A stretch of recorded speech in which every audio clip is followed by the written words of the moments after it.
vous vous apprêtez à embarquer pour un épisode de la Retardis Experience, le podcast de découverte de la série Doctor Who. Allez, montez.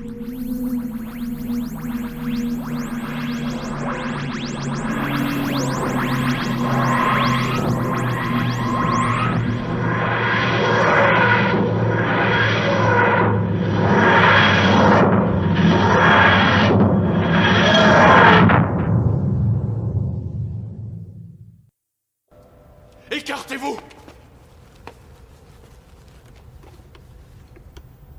Rose, vous entendez? Écartez-vous! Non, je veux pas, il doit y avoir une autre solution. Cette chose a tué des gens par milliers. Lui ne dirige pas un fusil vers moi. Il faut que je l'extermine, c'est mon devoir. Après le double épisode de la semaine dernière, nous revoilà pour attaquer la seconde partie de la saison 1 de Doctor Who. À partir de maintenant, les présentations de la série sont terminées et on se retrouve cette semaine pour un épisode dans lequel le Docteur se retrouve face à un ennemi redoutable, un poivrier. Bonjour à tous et bienvenue dans ce nouvel épisode de Retardis Experience. Je suis Cédric et comme chaque semaine avec mon équipe de choc de Whovian, nous redécouvrons la série Doctor Who tout en essayant de convertir des petits nouveaux qui ont accepté de découvrir la série en notre compagnie. Si l'épisode de la semaine dernière a remonté un peu le niveau de leur intérêt pour la série, tout n'est pas gagné. Espérons que l'épisode d'Alec nous permettra de continuer l'émission. Aujourd'hui, pour redécouvrir cet épisode, je suis accompagné de Adèle, Pierre, Maël et Doraline. Salut tout le monde. Salut tout le monde. Mais Retardis Experience ne serait pas Retardis Experience si nos cobayes n'étaient pas là. Nous allons donc avoir aujourd'hui les ressentis liés à la découverte de l'épisode de Mireille et Franck. Salut. Salut. Salut. Eden n'est pas là, mais elle nous a laissé un petit enregistrement que nous découvrirons au cours de l'épisode. Notre objectif est de répondre à leurs questions et de leur donner plus d'informations autour de l'épisode, et tout ça sans spoiler sur ce qui arrivera dans les futurs épisodes. N'est-ce pas Maël ? Je vois pas de quoi tu parles. Donc voilà, maintenant on va attaquer directement sur l'épisode. Donc l'épisode du jour s'appelle Dalek, titre original Dalek. Incroyable. Amazing. Je suis Merci, charmé merci. par cet accent incroyable. Ouais, non là pour le coup ils ont eu pitié de moi, hein, le titre original étant exactement le même que le titre en français. Donc Dalek, scénario de Robert Shearman et réalisation de Joe Ahern. Lui par contre je sais pas comment ça se prononce, heureusement qu'il y a Dalek, mais bon voilà. Donc on va commencer déjà par un mot. Donc chacun va me donner un mot sur un mot que lui a inspiré donc l'épisode. Donc déjà on va commencer par le mot d'Eden. J'ai choisi pour cet épisode le mot touchant. Ok, merci Eden. Ensuite Adèle. Moi j'ai mis émouvant, donc on est un peu dans le même registre. Ok. Franck. En 3 mots, x 3.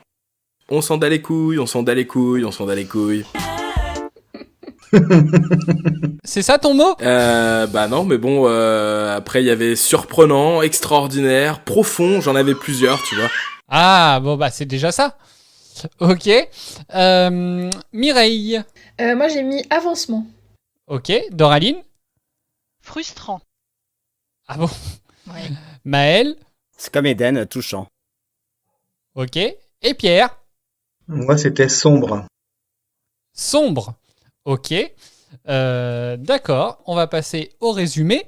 Le résumé, ça va être Doraline, tiens, parce que je comprends pas frustrant. Alors Alors tu vas on être déçu t'écoute. parce que ça ne se reflète pas dans mon résumé. Ah bon, écoute. Non. Alors, donc après avoir intercepté un mystérieux SOS, le docteur et Rose arrivent dans un endroit situé 1000 mètres sous terre en 2012 sur notre planète. Ils découvrent rapidement que c'est un musée des extraterrestres appartenant au détestable milliardaire Henry Van Staten, qui adore qu'on rigole à ses blagues pas drôles et qui en plus dit posséder Internet. Notre dieu de choc se fait repérer par des soldats débarquent de partout. On apprend que Monsieur Van Staten a capturé un spécimen extraterrestre vivant, et ce truc c'est un Dalek, une sorte de R2D2 tout rouillé. Entre la race des Daleks et le docteur, c'est pas l'amour fou, puisqu'il y a visiblement un contentieux qui remonte à très très longtemps. En gros, lors d'une guerre, chacun a détruit le peuple de l'autre, et il ne reste que 2. Pendant ce temps, Rose fait la connaissance d'Adam Mitchell, un expert en technologie, et elle décide d'aider le Dalek qui lui fait pitié. Pour une fois qu'elle fait un truc, ça va évidemment foutre le bordel. Donc c'est la panique, puisque le Dalek se met à dézinguer tout le monde lors d'une bataille digne des plus grands films de guerre hollywoodiens. Bref, le Dalek finit par se montrer sous sa vraie forme. La boîte de conserve, c'est juste une armure en fait, ou un moyen de locomotion, j'ai pas tout compris. Et on découvre donc un espèce de poulpe cyclope absolument dégueulasse qui est en colère parce qu'il est seul dans l'univers, n'a plus aucune raison de vivre. Au final, le Dalek s'autodétruit et le Docteur et Rose retournent dans les étoiles, accompagnés cette fois d'Adam, l'expert en technologie. Eh bah dis donc, tu t'es bien lâché, je trouve, sur ce résumé. Il voulait faire drôle un peu.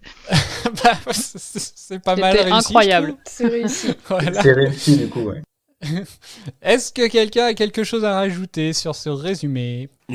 Moi, je voudrais bien rajouter quelque chose. Je suis très déçu de ce résumé, puisque contrairement à toutes les autres fois, il m'a absolument rien appris. Et du coup, je salue l'humour déployé dedans, mais voilà, je suis déçu. Sympa. Voilà, bah pour une fois que Franck n'a pas eu besoin du résumé pour comprendre l'épisode. Je dois avouer que pour une fois, j'ai regardé l'épisode aussi, donc... Ouais, ah bah voilà, bah c'est déjà une bonne surprise. Ok, et ben on va passer donc au ressenti. Alors un petit ressenti, on va dire général. Alors bah Eden, elle nous a donné des ressentis, on va dire déjà plus poussés, donc on écoutera plus tard le ressenti d'Eden. Je vais déjà écouter le ressenti de Franck, tiens, vu que c'est un épisode que tu as regardé pour une fois. Donne-nous un peu le ressenti que tu as eu sur cet épisode-là, s'il te plaît. C'était les montagnes russes. Quand j'ai commencé de le regarder et qu'on voit le personnage de Godard, je me suis dit, oh là là, ça va encore être ennuyant à mourir et super kitschou. Et pas du tout. J'ai adoré la profondeur que prenait le Docteur avec ses petits côtés un peu...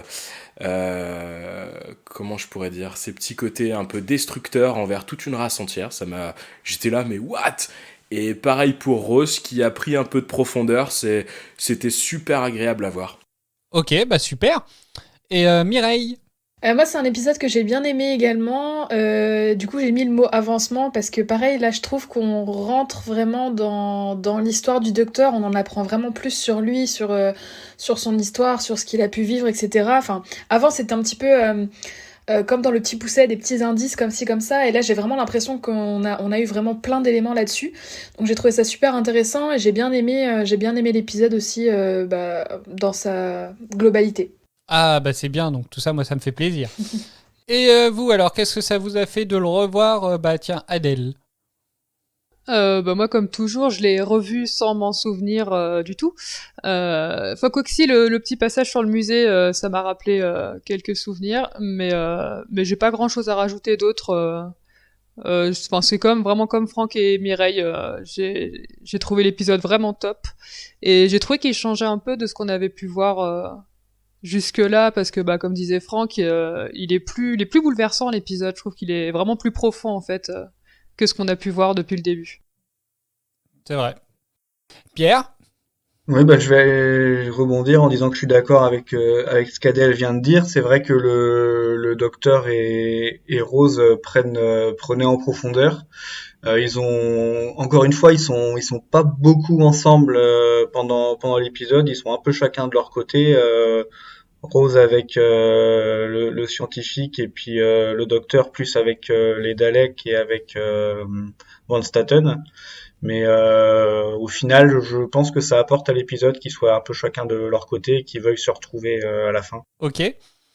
Maël? Alors pareil, tout comme Pierre et Adèle, moi j'ai dit le mot touchant, mais ça aurait pu être le mot différent parce que dans ce début de saison, on est habitué à avoir une certaine action, à avoir des personnages qui prennent la fuite vers un couloir, et là l'épisode se dirige plus vers une émotion. C'est très touchant, t'as une profondeur dans la relation entre le Docteur et Rose, t'as ce qui se passe avec le Dalek qui est vraiment très intéressant, et ouais, j'ai beaucoup aimé, et celui-là je m'en suis souvenu, et je suis très content de l'avoir revu, et j'ai vraiment passé un très bon moment. Ok, bah tant mieux. Doraline? Alors moi je me rappelais vaguement, j'avoue que quand on arrive dans le musée des extraterrestres, ça m'a vendu du rêve, parce que je me suis dit on va avoir tout un tas de trucs, ça va vraiment être génial. Et en fait, du coup, frustrant parce que, comme je viens de le dire, on est dans le musée des extraterrestres, il y a des technologies incroyables qu'on aurait pu nous présenter, voir, et j'aurais plutôt aimé. Tu vois, par exemple, que en désespoir de cause, les humains essayent de descendre le Dalek avec autre chose que des vulgaires armes qu'on connaît tous, par exemple. Après, j'ai toujours trouvé que ça manque d'alchimie entre le docteur et Rose. Alors, certes, ils sont pas souvent ensemble, mais quand par exemple, le docteur pense qu'elle va mourir, j'ai trouvé qu'au niveau émotion, c'était un peu plat. Enfin, j'y ai pas cru. Il a réagi à peine. Tout ce qu'il a fait, c'était gueuler sur tout le monde, en fait. Et frustrant aussi parce que on s'aperçoit qu'on est face à l'un des plus grands ennemis du docteur et c'est au niveau design en fait que je suis frustrée parce que je le trouve pas du tout flippant ni charismatique. Ok, d'accord. Ok, bon, alors moi je trouve qu'effectivement on passe un cap avec cet épisode, hein. C'est un peu ce que j'ai dit dans l'intro en fait, hein. On n'est plus dans la présentation de la série, là on est vraiment lancé dans le truc. Et donc, moi j'ai été très content aussi de revoir cet épisode-là. J'ai pu je crois que c'est l'épisode en fait depuis qu'on a commencé l'émission. Je crois que c'est l'épisode que j'ai regardé le plus de fois tellement j'étais en train de rechercher plusieurs détails en fait, à essayer de creuser un max de trucs. Mais sinon ouais, c'était assez sympa de revoir l'épisode. Ok, on va passer sur un ressenti un petit peu plus poussé. Donc cette fois on va commencer par contre par le ressenti d'Eden. Pour ma part, c'est un épisode que j'ai plutôt apprécié. J'ai bien aimé l'intrigue, j'ai bien aimé les personnages. J'ai trouvé que le rythme changeait par rapport au précédent épisode. Donc voilà, au final le ressenti d'Eden est un peu le même que tout le monde finalement. Enfin voilà, l'épisode est apprécié. C'est vrai qu'il y a un changement de rythme comme on l'a dit. Il y a un gros changement, hein. Même Pierre, tu disais que c'était plus sombre. Oui, on arrive quand même sur quelque chose d'un peu plus sombre. Là, on rigole plus quoi. Même le kitsch, je trouve qu'il se voit plus trop. Alors là, je suis pas du tout d'accord, mais alors pas du tout d'accord avec toi. J'ai dû écoute, relever. Ça tombe bien, j'allais te poser la question. Vas-y. Voilà. Alors, merci. Excuse-moi de m'être emporté, du coup. Mais je t'en prie. Mais autant si je suis parfaitement objectif, j'ai adoré l'épisode parce que encore une fois, la profondeur apportée au docteur qui haït quelqu'un sans qu'on sache vraiment pourquoi, j'ai trouvé ça mais super intéressant quand tu vois à quel point c'était plat sur les épisodes passés. Mais à côté de ça, excuse-moi, y a plein d'éléments qui font que c'est très kitsch, notamment Rose qui flirte avec le scientifique qui a un melon démesuré, avec la petite musique d'ambiance et compagnie. Ça fait très très années 2005. Tu prends Godard en tout début d'émission, je reviens dessus parce que quand je l'ai vu, je me suis dit oh là là, ça va encore être un épisode barbant. Le stéréotype de limite elle anticipe les ordres qu'on va lui donner. Enfin, il y a eu plein d'éléments super kitschou, mais qui, à mon sens, n'ont pas desservi l'épisode comme ça pouvait être le cas sur les épisodes passés. Et toi, Mireille ? Moi je rejoins Doraline sur le côté pas du tout intimidant en fait des Daleks. Enfin, du coup ouais, dans l'épisode on comprend que c'est vraiment l'ennemi historique du docteur, que les deux espèces se sont entretuées jusqu'à en arriver au dernier. Et tu vois le machin, tu te dis quoi ? C'est ça qui a tué tous les seigneurs du temps ? Enfin, j'ai vraiment trouvé ça pas... presque pas crédible en fait, du coup l'aspect de la créature. Enfin, ouais, c'est pas du tout intimidant, ça fait pas peur, c'est pas... Bon, après, c'est pas moi qui vais m'en plaindre, hein, mais ça m'a surpris, quoi. Oui, non, je comprends, c'est assez déstabilisant quand tu vois, comme disait Doraline, hein, qu'une boîte de conserve puisse... en même temps, enfin, je trouve que au fur et à mesure de l'épisode, tu vois quand même que c'est quand même assez difficile de s'en débarrasser, quoi. Certes, ça paye pas de mine, mais au bout d'un moment, il y a quand même quelque chose qui fait que... C'est efficace. Enfin, je sais pas... Ouais, c'est ça. Donc clairement, après pour le côté un peu kitsch, alors effectivement, comme disait, alors je sais pas vous, hein, mais comme disait Franck, personnellement la la scène où justement les deux Anglais flirtent. Alors déjà le fait qu'ils soient casés juste parce que comme ils sont anglais, bah vas-y, allez vous faire des mamours, je ne sais pas où.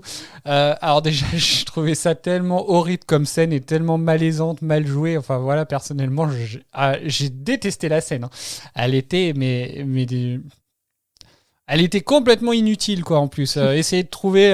Ah ouais, je croirais entendre le docteur. Personnellement, je n'ai pas vu de ressemblance du tout avec le docteur. Mais, enfin, voilà, quoi, je sais pas. Mais justement, Non, mais je suis d'accord avec est-ce toi. que- La scène aurait pu être coupée. Ça aurait été, Ah ouais, ça aurait ouais, rien changé à l'intrigue. Et au contraire, ça aurait peut-être même servi l'épisode. c'est vrai. Ouais, mais c'est un moyen d'amener la suite. Oui, je pense que c'est un moyen d'amener le fait qu'ils soient ensemble. Et puis, t'allais dire quelque chose, Pierre? Oui, c'est ce que j'allais dire justement, c'est que c'est pour amener le fait que elle aille avec, enfin que Rose aille avec Adam et que le docteur soit séparé. Sinon, il n'y avait pas de raison de les séparer. Oui, c'était une excuse pour les séparer, effectivement. Après, ils auraient pu les séparer en même temps en les envoyant juste faire l'inventaire sans être obligés, entre guillemets, de nous imposer une scène, où ils flirtent, où très clairement, enfin voilà, quoi, c'est...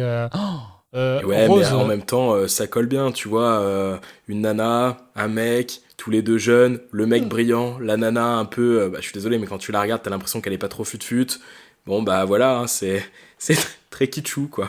Ouais, mais justement, est-ce que c'est pas, enfin, est-ce que Rose elle est pas fut-fut entre guillemets dans, alors moi je l'ai vu comme ça, mais je me trompe peut-être, c'est que en fait elle sait que elle pourrait plaire aux scientifiques qui a un ego démesuré et que du coup elle en joue. Ouais, c'est une question que je me suis posée à un moment en regardant justement la scène. Je me suis dit, mais mince, mais est-ce qu'elle flirte réellement ou est-ce que juste elle fait semblant, quoi? Histoire d'avoir des infos, de piocher du... Ouais, je sais pas. C'est vrai que c'est un doute que j'ai pu avoir. Dans tous les cas, c'est un peu abusé parce que si elle flirte vraiment, bah quand même, elle est censée avoir un mec. Si elle flirte pour de faux, c'est quand même pas très cool envers Adam qui lui a l'air d'être assez chaud avec elle, quoi. T'as tellement raison, on avait oublié Mickey. Bah, oui, mais c'est Ricky ça, est moi, l'idiot. cette scène, elle m'a complètement perdue parce que à la fin de l'épisode précédent, elle quitte Mickey, in love, machin, on se retrouvera et tout.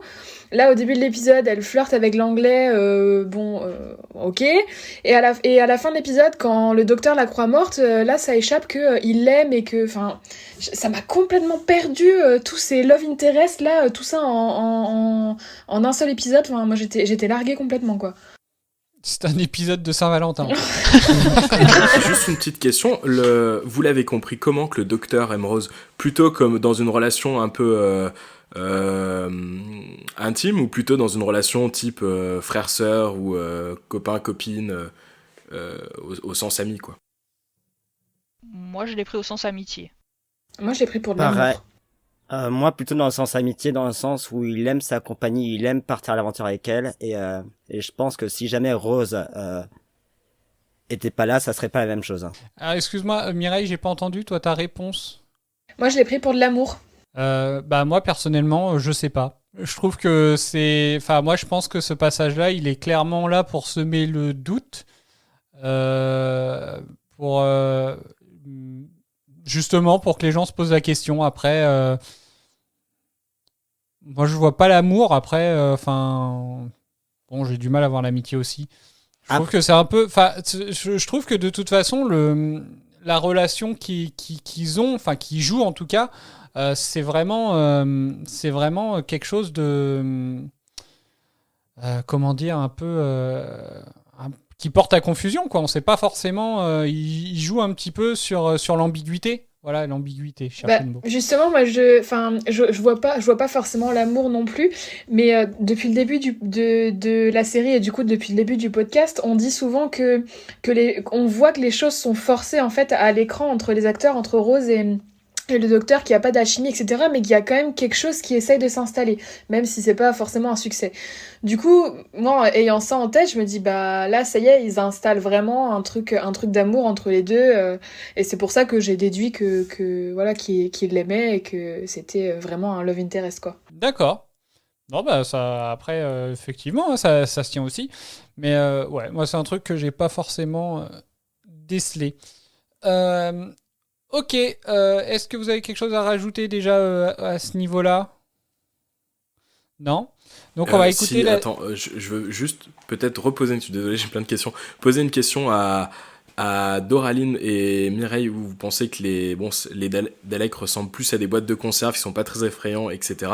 Est-ce que ça permet pas de peut-être voir un peu plus en profondeur l'aspect émotionnel avec le docteur et Rose qui veut le sauver et le docteur qui veut le flinguer? Je comprends pas ta question.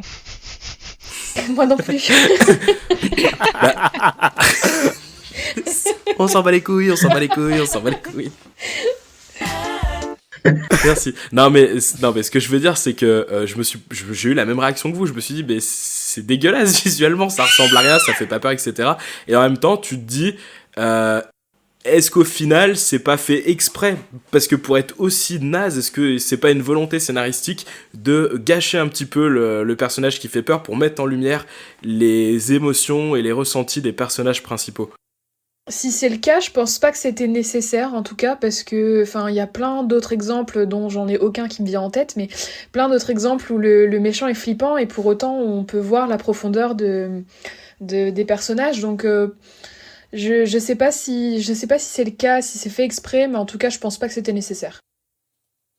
Ok, donc on va continuer un petit peu. On va continuer un petit peu. Juste déjà, on va finir sur les avis d'Eden déjà, puisqu'après on la re-entendra pour les éléments marquants. Donc on va écouter la deuxième partie de son ressenti, qu'il a été plus basé vraiment sur l'ambiance. Et ce qui m'a marqué également, comparé au précédent épisode, c'est que l'humour était moins présent. J'ai beaucoup plus rigolé sur les d'autres épisodes que sur celui-là. Donc voilà, donc effectivement, l'humour était quand même moins présent. Comme l'a dit Pierre, c'était sombre. On arrive, je trouve, dans une partie plus sombre déjà de Doctor Who. Jusqu'à maintenant, c'était, malgré l'épisode de Dickens, on va dire, avant, c'était beaucoup plus gai, plus joyeux. Là, on passe vraiment un cap. On arrive à voir... comme le passage déjà que j'ai passé en début d'épisode, enfin, le Docteur est vraiment... Là, il nous montre quand même des émotions qu'il a jamais montrées jusque-là, quoi.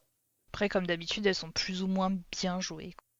Plus ou moins bien jouées. Ah bon, pourquoi? Qu'est-ce qui est pas bien joué? Quand il pète son câble parce qu'il pense que Rose est morte et quand il s'énerve, je sais pas, j'ai pas trouvé ça crédible. À chaque fois que je parle du jeu d'acteur ou d'actrice de quelqu'un, je dis que j'ai pas du tout un regard critique là-dessus.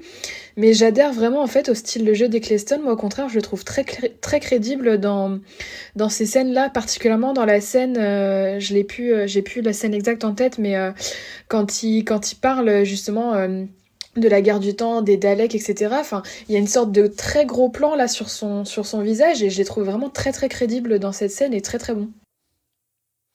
Bah, tout ce qui est... moi, je trouve qu'effectivement, toutes les scènes où il est... En tout cas, les scènes où il est face au Dalek, en tout cas, je le trouve vachement crédible. Et pourtant, ça doit être ça le plus difficile, quoi, quand t'es face à un personnage qui a aucune expression et que toi, tu dois sortir quand même quelque chose, limite qui doit sortir presque de tes tripes.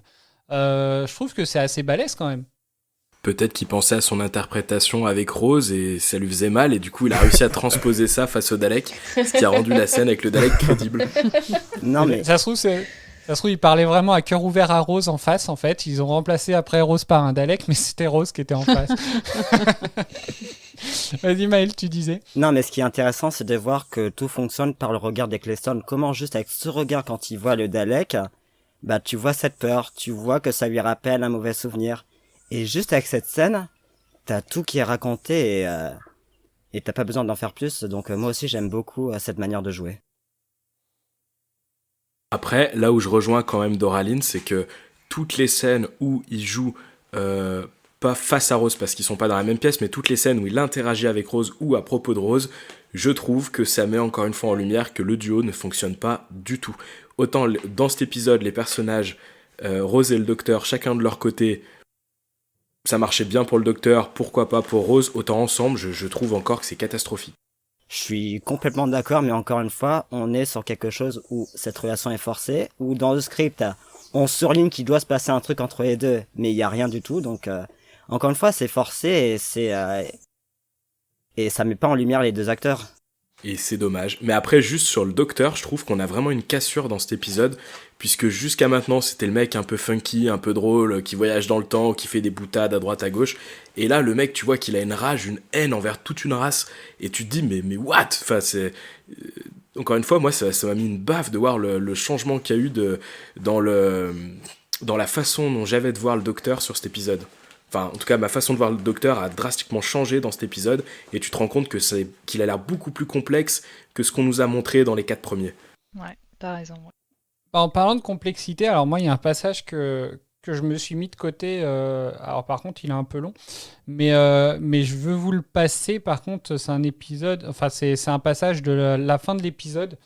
Bah écoutez, et puis on en reparle après. Tu n'es qu'un soldat sans commandant, Dalek. Alors, je vais suivre l'ordre primaire, l'instinct Dalek, détruire et conquérir. Pourquoi faire? En quoi ça peut te servir?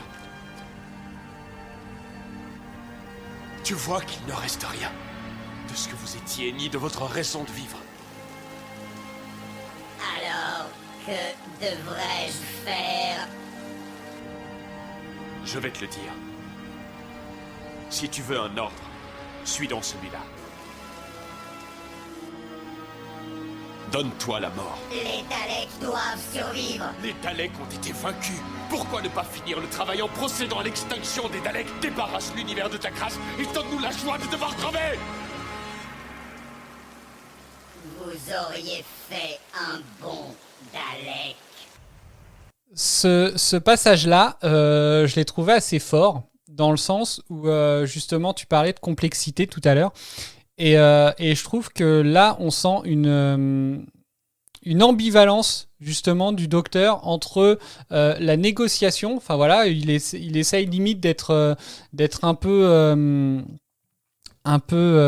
empathique pour le Dalek, en lui disant voilà, enfin calme-toi, ça sert plus à rien de tuer tout le monde. Enfin voilà. Et après par contre, il lui dit crève quoi.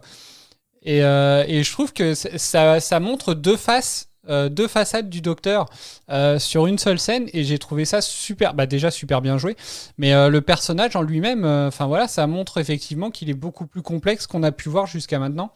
Ouais, je suis assez d'accord. Je trouve le passage, il est hyper violent. Quand tu vois le docteur, comme on disait tout à l'heure, qu'on a toujours vu à faire un peu la rigolade, à faire le mec fort qui sait tout, et là, tout d'un coup, on le voit à dire à quelqu'un d'aller se donner la mort. Enfin, c'est hyper violent, quoi.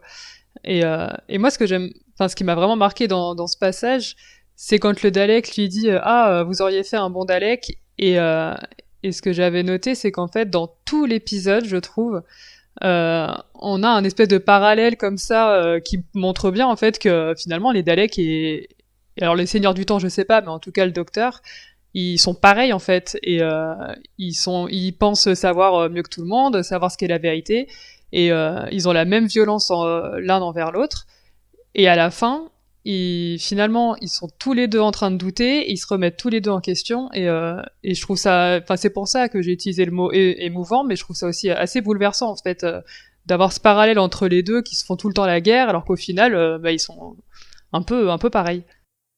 Je suis totalement d'accord avec ce que tu dis. Moi aussi, j'aime beaucoup cette séquence parce qu'il y a une intensité dans la dramaturgie qui est si forte qu'on n'avait pas vu dans la série précédemment. Et moi, ce que j'ai trouvé intéressant, c'est de se dire que les deux, le Dalek et le Docteur, sont connectés. Ils sont connectés parce qu'ils ont vécu, ils sont connectés par cette guerre, et ils sont connectés parce qu'ils vivent la même situation. Et ils ont les mêmes doutes. Hein. Donc ce qui fait que ça rajoute une intensité qui est si forte, et c'est vraiment intéressant. J'irais même plus loin que toi, je pense moi que le Dalek est plus sage que le Docteur. Alors ça peut choquer ce que je dis, mais je vais l'expliquer à deux niveaux. Le premier, c'est que, de ce que j'ai compris, il reste un seul Dalek et un seul Docteur. Par conséquent, quand le Docteur dit « vous avez perdu, on a gagné », c'est faux, puisqu'ils il y a un statu quo, vu qu'il en reste un dans les deux camps. Et ensuite, ça m'a rappelé une citation que j'ai longtemps entendue à l'école, etc., de Desproges, « l'ennemi est con, il croit que c'est nous l'ennemi ». Et j'ai trouvé que c'était super percutant dans cette scène, et j'ai trouvé le Dalek plus intelligent que le Docteur, ou en tout cas plus malin, parce que dans sa conclusion, quand il dit au Docteur « vous feriez un bon Dalek », t'as l'impression qu'il sait que c'est une merde, une crevelure, mais qu'il a l'intelligence de se dire que le docteur est peut-être mieux par moment, mais que c'est aussi une crevelure, tu vois, tandis que le docteur, lui, n'a pas conscience d'avoir peut-être cet aspect sombre. D'autant plus que dire ça au docteur, c'est l'insulte suprême pour lui. Il y a qu'à voir sa réaction quand il entend ça. Enfin, c'est ce qu'il faut pas lui dire, quoi. Par contre, au-delà d'être une insulte, est-ce que tu trouves que le Dalek a tort ? Bonne question. Je pense pas qu'il ait entièrement raison. Parce que de ce que j'ai vu, du coup, de ce que j'ai compris en tant que novice, les Daleks, ils veulent exterminer tout le monde. Ils veulent tuer tout le monde, ils se posent pas de questions, ils ont été créés pour ça. Tandis que le docteur, même s'il a une énorme haine envers les Daleks, à mon sens, elle a l'air d'être dirigée uniquement contre les Daleks. Je sais pas si c'est clair ce que je dis. Il va quand même essayer de sauver les humains. Il a sauvé la Terre dans l'épisode précédent d'une attaque de gros machins verts, là. Ben, c'est quand même toujours mieux que rien, quoi. Donc je pense pas qu'il ferait un bon Dalek, parce que je pense qu'il a quand même un minimum d'empathie, de sentiments positifs en lui, quoi. Il ferait un bon Dalek envers les Daleks. Ouais. C'est peut-être la meilleure conclusion, ouais. J'avoue que l'intervention de Mireille vient de me faire réfléchir, et effectivement, ils sont pas au même point, c'est pas faux. Ok. Non, bah je suis... Enfin voilà, pour moi, c'est effectivement c'est un épisode où on voit quand même que on en apprend beaucoup plus à ce niveau-là sur le docteur. Donc déjà, on va revenir un petit peu. On a déjà pas mal parlé du docteur, mais on va revenir un peu sur le contexte. Le fait qu'on se retrouve quand même en 2012, qu'il soit passé. Pour nous, c'est passé. Pour eux, c'est le futur. On n'a vu aucun ordinateur avec Facebook dessus, donc déjà, comme quoi, ça doit pas être super crédible. Mais dans tous les cas, voilà un petit peu comment en 2005 ils imaginaient 2012. Donc un musée de bizarreries extraterrestres enfermé dans un bunker, internet appartenant à un mec génial le mec quand même. Pourquoi tu rigoles, Doralie? Ce qui est horrible, j'ai eu envie de le claquer pendant tout l'épisode, moi. Mais pour moi c'est un cliché en fait. Van Staten, c'est vraiment le cliché du gars pour qui c'est le profil plus important, et peu importe la manière d'y arriver. Ah, mais c'est... Alors je me suis même demandé s'il n'y avait pas une parodie d'hommes connus derrière, mais j'avoue que j'ai pas fait les recherches pour savoir si ça Alors, avait été... effectivement. D'accord. C'est en partie basé sur Bill Gates. Ouais, c'est ce que j'ai lu aussi. Je m'attendais à une dinguerie du genre Donald Trump. Ok. Je me suis posé la question. Trop tôt. Pas encore. Là, ça aurait été fort quand même. Peut-être pas encore en 2005. Mais non, mais en fait, ce qui est assez incroyable, c'est de se dire que quand même dans cet épisode-là, donc le mec, à partir du moment où il contrôle, enfin, apparemment, Internet lui appartient. Donc comme Internet lui appartient, le monde lui appartient, quoi. Voilà, il décide de changer comme ça en claquant des doigts, de changer de président des États-Unis. Tout va bien. Enfin voilà, c'est assez... Et bah tout va bien, mais mine de rien, c'est assez réel quand tu vois la potentielle ingérence russe, parce que je sais pas si ça s'est fait dans les élections américaines et compagnie il y a quelques années. Via Internet, tu te poses quand même la question, sans faire de complotisme. Hein. J'allais le dire, ouais, avec tous les scandales qu'il y a pu avoir là avec les réseaux sociaux, et notamment Facebook, les ingérences, etc. Est-ce que c'est si déconnant que ça ? Ils ont peut-être poussé le truc à l'extrême pour dénoncer quelque chose, mais il y a peut-être, mine de rien, mine de crayon, une petite part de vérité. Ouais, il y a un fond de Peut-être. vérité, parce que l'épisode te montre comment par l'argent tu peux être surpuissant et dominer tout ce que tu veux. Bah après en même temps, enfin on voit finalement sur la fin qu'il a pas tous les pouvoirs, mais c'est vrai que le gars, moi, alors effectivement c'est quand même une sacrée pourriture, mais je trouve que le gars il le joue très bien. Hein. Alors soit il l'est naturellement, j'ai envie de dire, je sais pas trop ce qu'il vaut dans les autres dans les autres films où il a joué, mais très clairement, enfin le mec il est, moi j'ai trouvé génial quoi. Et Bah de toute façon, tu vois qu'à la fin, c'est pas son pognon qui l'a sauvé. oui, non, c'est clair. Non, mais je trouve, enfin voilà quoi, le gars il sait ce qu'il veut. Enfin voilà, quand le mec il est intéressé par tout ce qui est extraterrestre, au final il a juste un truc magnifique entre les mains qui fait de la super musique quand tu l'effleures bien, et puis le mec il te balance ça comme ça, l'air de dire ouais bah ça m'intéresse pas. Enfin voilà quoi, tu te dis mais enfin alors le gars tu te dis que le mec il serait passionné, mais en même temps quand t'as un truc qui vaut le coup, bah il te le bazarde. Alors le parallèle est très bancal, mais ça m'a fait penser à la fille pourri gâtée dans Charlie et la chocolaterie, là, Daddy, je veux un nouveau poney. Ça m'a fait penser à ça, avec ouais, il galère à prendre son truc en main, puis une fois qu'il a capté, une fois qu'il a compris le truc, et ben il le balance parce qu'il s'en fiche complètement. Ça me fait penser à ça. C'est ça, il veut passer directement à autre chose effectivement, c'est vrai. Non mais enfin voilà, donc le gars qui va même jusqu'à, enfin voilà, quand une fois qu'il se rend compte quand même que le docteur est un extraterrestre, bah c'est bon, il veut en plus embarquer le docteur. Il est couillu quoi.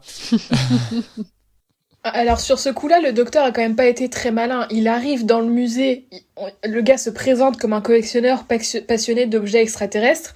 Ça se voit quand même sur sa tête que c'est pas un gars très très réglo, qu'il est pas très regardant des règles et du respect d'autrui. Donc là, le docteur, il a quand même pas été malin de révéler un peu sa condition au gars qui à 100% des probabilités allait essayer de le garder quoi. Ah bah après en même temps il lui a pas dit, hein. C'est avec la discussion du Dalek où justement il a fini par le comprendre. Mais En fait je pense que le docteur a perdu le contrôle au moment où il a vu le Dalek. Il aurait peut-être capté s'il n'y avait pas eu cette interaction avec le Dalek. Ouais, oui, ça c'est clair que oui, effectivement il aurait pu planquer le truc. Là le Dalek ça lui a vraiment fait perdre tous ses moyens je pense. Bah en fait, de voir le Dalek, ça a créé un électrochoc et ça lui a rappelé ce qui s'est passé avant et à partir de là, il a perdu le contrôle, comme vous le dites. Ouais, je suis d'accord. Ok, donc bah voilà, donc le contexte, ça c'est assez, enfin, donc au final comme on était dans un futur quand même assez proche, ils ont préféré quand même faire du huis clos pour éviter de trop spoiler l'avenir peut-être, afin de se garder un petit peu nous garder des surprises, mais voilà, donc au final c'était un contexte assez enfin moi ce qui m'a vachement surpris c'est qu'au final on apprend que le Dalek en lui-même il est là depuis 50 ans, donc pourquoi on l'a pas vu avant, enfin je sais pas, mais voilà. Ceci explique peut-être cela, si le Dalek a 50 ans. J'extrapole, hein.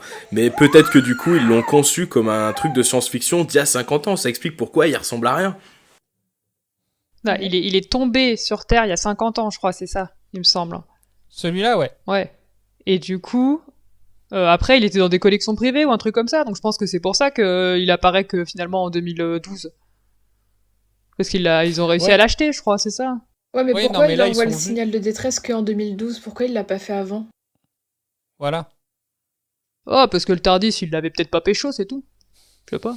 Ah, on a cru comprendre que le Tardis, il était pas non plus tout à fait, très opérationnel, hein. Donc, ça fait peut-être 50 ans que le Dalek, il envoie des signaux et que lui, il capte rien. Hein. Il est pas bien réglé. Le jet lag du Tardis. À force de faire tous ces voyages, t'es un peu décalé, donc... Un retard de 50 ans seulement. On a bien vu qu'il buguait des fois. Excuse Pierre. Qu'est-ce que t'as dit, Pierre ? Non, j'allais juste dire, on a déjà vu qu'il buguait plusieurs fois. Hein. Quand il atterrit, il se trompe de 9 ans ou il se trompe de 12 mois. En fait, le Tardis, c'est quand on utilisait Windows Vista dans les années 2000. Ouais, peut-être, il avait Windows Vista. Il faut qu'il tente le reboot, du coup. Contrôle Alt. Et du coup, je me pose une question. Est-ce que c'est vraiment le Dalek qui a envoyé le SOS ou pas ? Parce que Van Staten, ça fait, alors, c'est pas précisé, je crois, je sais pas combien de temps qu'il le torture sans qu'il parle. Est-ce que pour justement accéder à cette technologie, il aurait pas risqué le tout pour le tout et envoyer un SOS pour qu'on l'aide à ouvrir ce machin, quoi.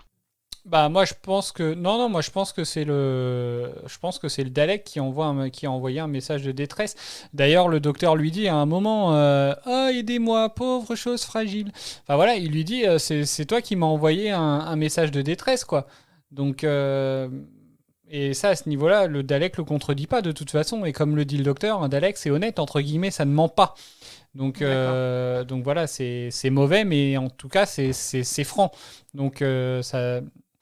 Après, Franc, j'en suis pas sûr quand même. Quand on voit justement comment il arnaque Rose, à partir du moment où il entend qu'elle dit qu'elle est avec le docteur, on va dire, il l'attire, quoi. Il fait justement tout pour qu'elle le touche. Donc je sais pas.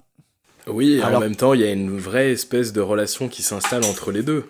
Donc, est-ce que son action d'attirer Rose n'était pas quand même un peu teintée de sincérité, voire d'amitié? Je sais pas. Franchement, s'il y a quelqu'un qui veut répondre, parce que c'est vrai que moi je trouve ce passage assez sympa en fait. Alors on sait pas effectivement si c'est si c'est du jeu ou pas de la part du Dalek, mais je trouve que ce passage-là, il peut être, il est assez touchant aussi, je trouve. Alors je sais pas si on parle du même passage, mais je crois pas parce que il me semble qu'à ce moment-là, ou en tout cas au moment où il essaye d'attirer Rose vers lui, il a pas encore absorbé entre guillemets son ADN, elle l'a pas encore touché. Alors que c'est en principe qu'à partir de ce moment-là qu'il commence à ressentir de la compassion, à changer un petit peu. Donc je pense pas du coup que ce soit le cas. C'est ça.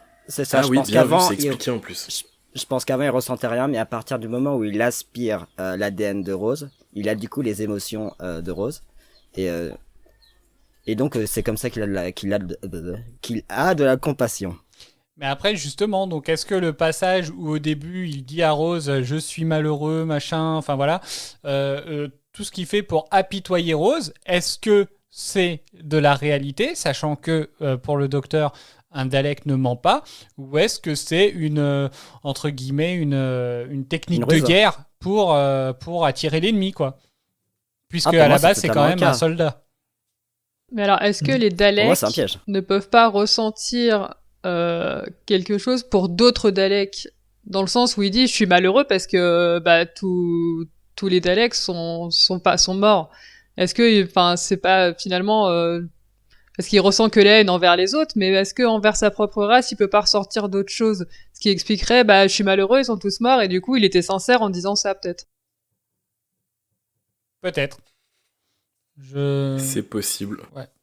Vous avez regardé en VO ou en VF? En VF. En VO. Sur de la VF. En VO. Parce que pour le coup, je me suis amusé à écouter la voix du Dalek en VO. Moi, je l'ai regardé en VF. Et en VF, ils ont mis la même espèce de voix que Wally dans le Disney.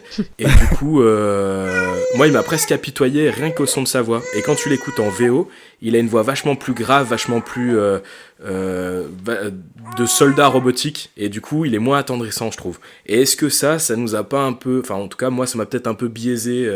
Je l'ai peut-être pris plus rapidement en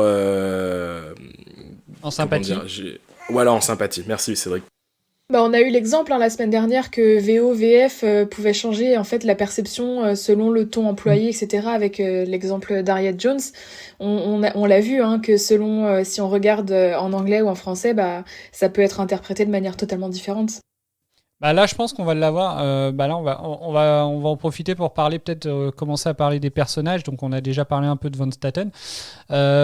C'est Diana Goddard qui, elle, c'est pareil. J'ai écouté. Donc, moi, j'ai regardé en VF, puis un petit peu en VO, on va dire. Et le ton qu'elle utilise n'est pas forcément le même, en fait, en VO et en VF. Donc, voilà, quand on revient effectivement toujours au même point que VO, VF, ça change les épisodes. Enfin, ça change la perception des épisodes, des personnages surtout. Voilà. Et j'ai une question d'ailleurs, alors c'est pas trop en rapport avec ça, mais c'est quand même question VO-VF. Je me suis demandé, dès le début de l'épisode, là on parlait tout à l'heure de la scène de flirt entre Rose et le scientifique là, ils sont entre guillemets parqués ensemble parce qu'ils sont anglais. Ça, c'est quelque chose, du coup, à l'oreille qui s'entend quand on regarde en VO, parce qu'on se retrouve face à on a des Américains face à des Britanniques. Mais comment est-ce qu'ils traduisent ça, du coup, en français? Est-ce qu'ils ont fait un faux accent britannique aux Américains pour différencier, ou comment ils ont fait? Ah non, juste... Il n'y a aucune différence. Okay. Ouais, non, il n'y a aucune différence. En fait, ils sont juste partis du principe que comme elle avait un tempérament un peu fort, c'était une Britannique. Donc voilà, c'est pour ça qu'ils ont parqué ensemble. Voilà, alors ce qui est assez marrant, c'est que l'acteur... attends, je retrouve le nom. L'acteur qui joue Adam Mitchell, il s'appelle Bruno Langlais. Donc, alors hier, on s'est tapé un petit délire là-dessus avec Pierre en se disant que c'était peut-être... en fait, il l'appelait juste l'anglais parce que le gars, il était incapable de se souvenir de son nom dans la série. Donc, ils se sont dit, on va t'appeler l'anglais pendant l'épisode. Voilà, tu as pu le dire, Cédric, t'es fier de toi. On s'en bat les couilles, on s'en bat les couilles, on s'en bat les couilles. Mais... non, mais... Moi, j'ai trouvé ça marrant, en fait, de voir que le gars, il s'appelait l'anglais.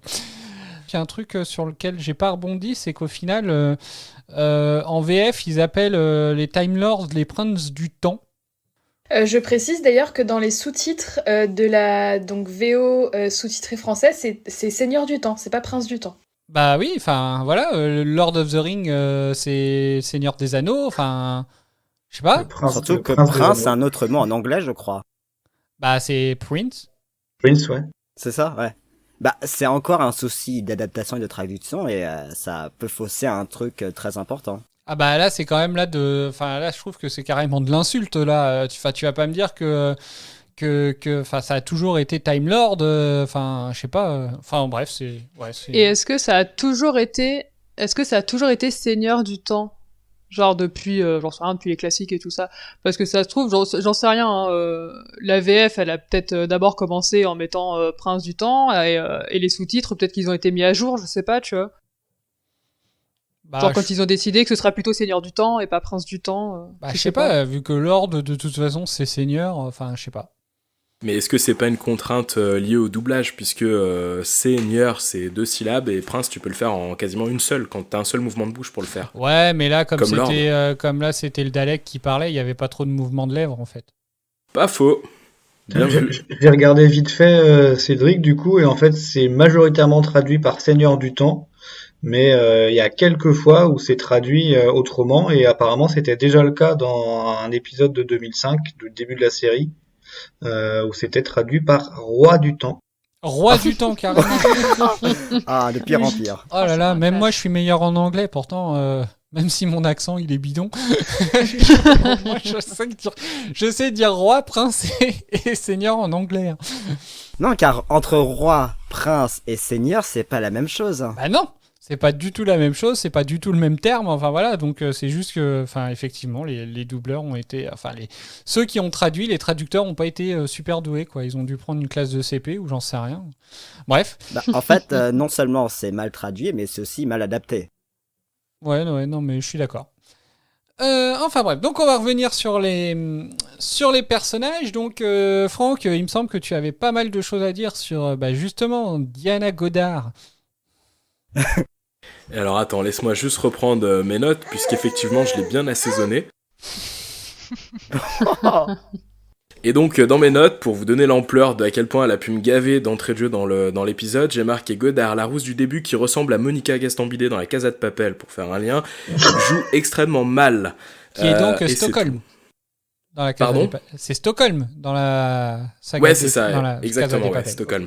Et du coup, je l'ai trouvé mais nul, quoi. Tu sais, genre la première de la classe qui veut exécuter l'ordre avant même qu'on lui ait donné. Enfin, insupportable. À la fin de l'épisode, c'était un peu moins vrai. Elle m'a un peu moins sorti par les yeux. Ok. Est-ce que les autres, vous avez un avis sur ce que Franck vient de dire ? Alors moi, je suis pas du tout d'accord, donc je le dirai après. Pour une fois, c'est moi qui suis pas d'accord. Enfin, d'habitude, c'est lui qui est pas d'accord avec moi, donc ça change pas. Moi, j'ai pas grand-chose à dire non plus. Je me suis juste fait la réflexion que, vu comment se passe sa dernière apparition, je me suis dit, celle-ci, je sens qu'on va la revoir. Je sais pas pourquoi, j'ai ce sentiment qu'on va la revoir, c'est tout. Tu sens ça à chaque fin d'épisode, Mireille, non ? T'as l'impression qu'on va voir la personne dans l'épisode suivant ? Ouais, peut-être. À chaque épisode, j'ai le personnage qui me saoule. En l'occurrence, jusqu'ici, c'était la mère de Rose. Là, pour le coup, c'était justement la fameuse Diana.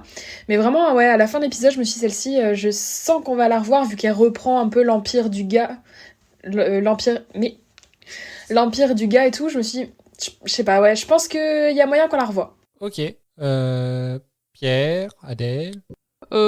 Non, bah moi, c'est-à-dire que c'est pas cool pour l'actrice, mais déjà en fait moi physiquement j'ai envie de la frapper, donc du coup voilà, pour moi c'est physique, je ne l'aime pas, donc voilà, je suis désolée pour elle, hein, mais Mais quelle Donc du coup, que le violence. personnage soit sympa ou pas, moi, il y a des personnages comme ça, enfin, des gens comme ça, si j'aime pas leur tête, ça ne passe pas. Voilà. Comme ça, juste au faciès. Exactement, je suis désolée, mais du coup, elle, non, ça ne passe pas. En train de t'imaginer si tu la croises dans le métro.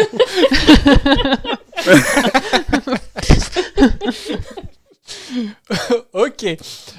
Pierre, toi, pas d'avis non plus sur le personnage? Bah non, elle m'a pas percuté plus que ça. Je pensais enfin, la première fois où j'ai vu l'épisode, je pensais qu'elle allait prendre plus d'importance au fur et à mesure de l'épisode, et en fait, elle va juste donner une ou deux consignes, et puis bah au final, c'est pas percutant, je trouve. Donc je Bah, te laisse maintenant dire ce que t'as à dire. Ouais, Maël. en fait, elle est dans sa fonction de personnage secondaire que tu vois dans beaucoup de séries et de films. Donc c'est pour ça qu'on reste de marbre quand on la voit. Je trouve qu'il y a eu... alors, justement, moi, dans les multi-visionnages que j'ai fait, je me suis quand même vachement attardé sur le fait que beaucoup de décisions du docteur ou de réponses du docteur, il y a eu bizarrement un cadre sur elle, en fait, pour montrer ses réactions. Et je trouve qu'en fait, elle a eu énormément... Elle n'a pas eu beaucoup de texte. Certes, enfin voilà, de temps en temps, elle parle, etc. Enfin voilà, elle fait des scènes.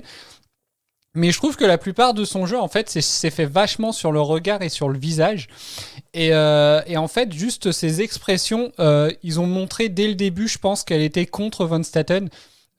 Juste par exemple, quand le docteur, il est prêt à rentrer dans la cage, qu'il y a un gars qui lui tend des gants en lui disant tenez, le dernier qui a essayé de le toucher, il est mort. Et en fait, il a dit non, mais je ne le toucherai pas. Et là, en fait, on la voit elle directement et on la voit sourire. Donc, on comprend en fait. Enfin, pour moi, on a compris à ce moment-là que effectivement, elle trouvait quand même le docteur assez bien.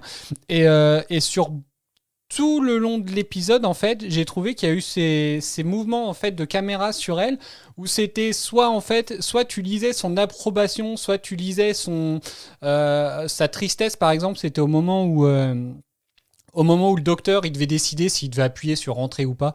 On a vu son regard ce passage-là où on voyait limite qu'elle avait peur pour Rose, enfin voilà. Et j'ai trouvé au final qu'il y avait une importance à ce niveau-là et que c'était peut-être au final ce qui expliquait un petit peu le retournement de situation où à la fin finalement c'est elle qui prend le contrôle, quoi. Et je te remercie, tu viens de spoiler un de mes 5 coups de gueule de l'épisode. Un de tes 5 coups de gueule. Pourquoi? Bon, ça va, il en reste 4. 2 des 6. Et ben, je vais en dévoiler 2 tout de suite parce que, comme tu viens de le dire, elle donne des gants au docteur en lui disant attention, ceux qui l'ont touché précédemment sont morts. Bah, du coup, ça n'a plus aucun sens que le Dalek absorbe l'ADN de Rose si d'autres humains l'ont déjà touché par le passé. Oui, je suis d'accord. Ouais, je me suis fait la même réflexion Voilà. aussi. Donc oui, ça, ok, ça je suis d'accord. Tu veux continuer sur tous tes coups de gueule ou sinon si c'est que sur le Dalek, au pire on peut attendre d'arriver sur le Dalek. Où tu pourras tout balancer, comme tu veux. Et ben si tu veux, en fin d'émission, je te ferai une rubrique les coups de gueule de Franck. Ah, ah super, on va faire ça toutes les semaines. Et on fera un petit jingle. Ouais, on va faire un jungle. Les coups de gueule de Franck. Non Avec mais son petit rire graveleux. non mais enfin voilà, non mais là moi je m'attardais vraiment plus sur son personnage à elle, où je trouve que voilà il y a peut-être plus de profondeur qui se joue, plus justement sur les moments où on la voit elle, parce que finalement voilà c'était quoi l'intérêt de la montrer elle plutôt que la personne à qui parle le docteur par exemple, c'est-à-dire Von Staten. Voilà, elle était effectivement c'est un personnage secondaire, mais j'ai trouvé que la caméra elle est beaucoup sur elle à certains moments, et à chaque fois c'était pour montrer un sentiment ou quelque chose, et pour montrer en gros qu'elle était plus peut-être alliée du docteur que ennemie, comme pouvait l'être Von Staten, qui lui n'a jamais été allié du docteur pour le coup, hein. C'était la mégalomanie à fond et c'était uniquement pour sa tronche, quoi. Donc voilà, c'était un peu mon avis, quoi. Donc alors, dans les personnages, on arrive sur le fameux l'anglais, Adam Mitchell. Donc pour vous, l'apport de ce personnage-là, qu'est-ce que vous en avez pensé? Il a l'air insupportable. Oh, j'irai pas aussi loin que Maël, mais en fait, j'ai pas compris. Enfin, il a rien de spécial, il a rien de particulièrement intéressant, et pourtant il se retrouve avec le docteur dans le TARDIS à la fin. Je me suis dit, mais... Enfin quoi, il y a un nouveau compagnon, c'est quoi ce délire? J'ai vraiment pas compris. Et pour autant, tu trouves que Rose a quelque chose d'intéressant pour aller avec le docteur? Vu comme ça, on va pas loin. Je te trouve fort violente aujourd'hui, Adèle. Et du coup, peut-être que les deux ensemble va créer une personne intéressante, tu vois, peut-être. Du coup, entre Adam et Docteur et Rose, ça fait un triangle amoureux, voilà. Eh oui. Alors avec Mickey, on est sur un quatuor là, tu vois. C'est une orgie le truc. Bah non, mais c'est surtout comme il n'y a pas grand-chose à faire sur... y a pas grand-chose à dire sur Adam. Bah, après, moi, je l'aime bien. Enfin, je trouve, il est pas ouf, mais ça va, il est gentil, quoi. T'as pas envie de le frapper? Non, lui, non, ça va. Bah non, parce qu'en plus, alors, bon, peut-être plus en off, ça, mais je trouvais qu'il ressemblait, que c'était un espèce de mélange entre un pote à moi et Cédric. What? Bah, voilà autre chose. Bon bah, t'es viré. Du coup, comme t'es le chef, bah j'ai pas envie de le frapper, tu vois. Enfin, je viens de créer un malaise. Et donc, pour te donner mon avis aussi, moi j'ai rien à dire parce que je l'ai trouvé fade et sans intérêt. Il m'a fait penser à Mickey en ayant un melon un peu plus surdimensionné. Ah, c'est vrai que le mec a un sacré melon. Hein. Oh, j'espère que c'est pas pour ça qu'il te fait penser à moi. Hein. En vrai. Non, j'ai juste dit physiquement. Bon, ça va. Ok, non bah ouais, c'est vrai qu'il a... Il est un peu assez prétentieux. Alors je sais pas si c'est le fait d'avoir bossé avec Van Staten, mais non, je pense que c'est lui-même. Hein, le mec, il est assez prétentieux. Voilà, je suis une tête. À 8 ans, je savais hacker des trucs. Je suis bien. Alors il y a un truc d'ailleurs qui m'a vachement agacé et je me suis dit mais quelle tête à claque. C'est un passage que je vais vous passer d'ailleurs. On en parle après. Un escalier. C'est formidable, il n'a pas de jambes, il est coincé. Vite, montez, il arrive.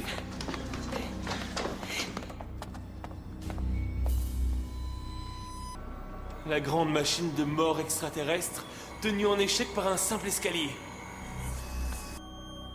Élévation.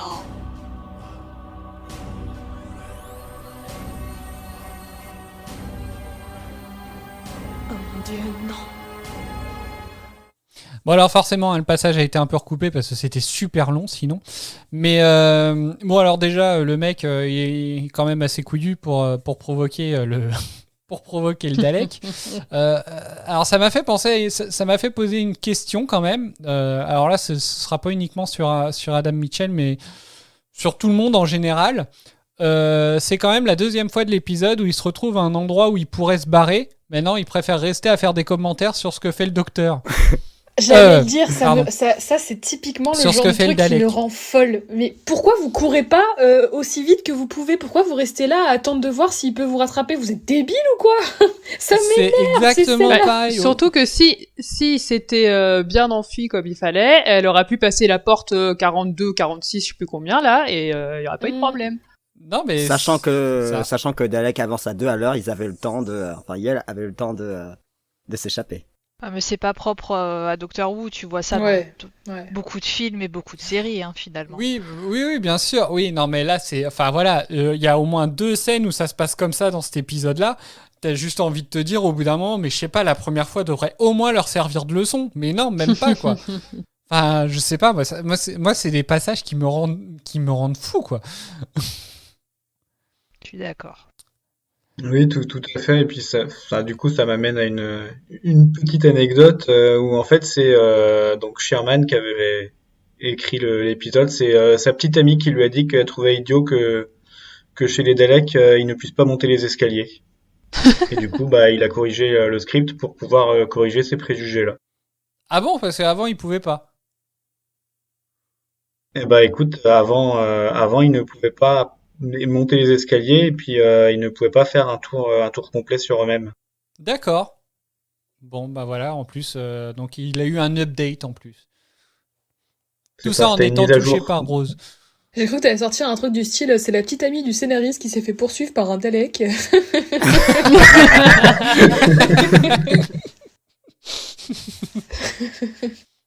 Ça s'appelle un cauchemar. Non, mais enfin voilà, non, mais c'est. Enfin voilà, c'est deux passages que j'ai trouvé mais complètement idiots. Donc moi c'est un truc qui m'a fait vachement rigoler. Ok, est-ce que vous avez d'autres choses à dire sur cet épisode? Alors déjà, enfin le ressenti, on va dire, hein, que ce soit sur les personnages, sur le Dalek, sur enfin voilà, sur le contexte. Pour en revenir aux scènes là où je disais que ça me rend totalement folle quand les gens courent pas et qu'ils restent à faire des commentaires, il y a un truc qui m'énerve aussi, c'est que dans ce genre de série ou de film d'ailleurs, les soldats sont jamais à court de munitions.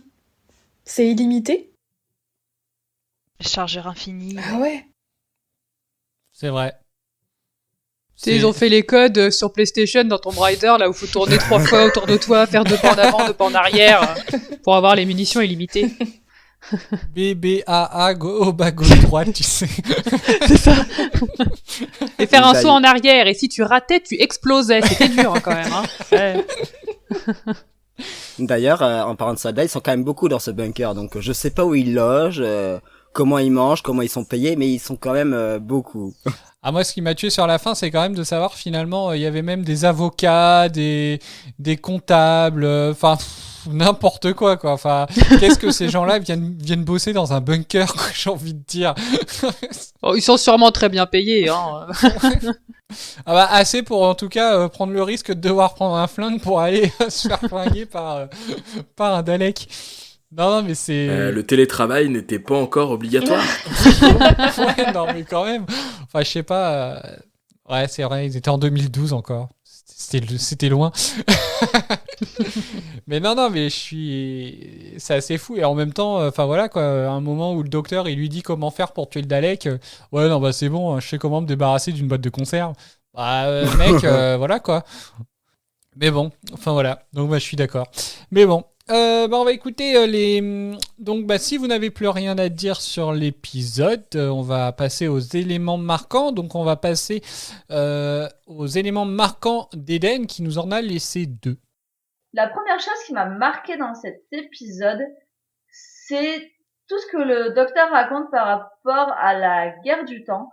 J'ai trouvé ça hyper intéressant d'en apprendre plus sur cet événement qui est quand même majeur dans l'univers de Doctor Who. Et du coup, j'espère qu'on continuera à en apprendre un peu plus par-ci par-là. Voilà pour la première. Et pour la deuxième.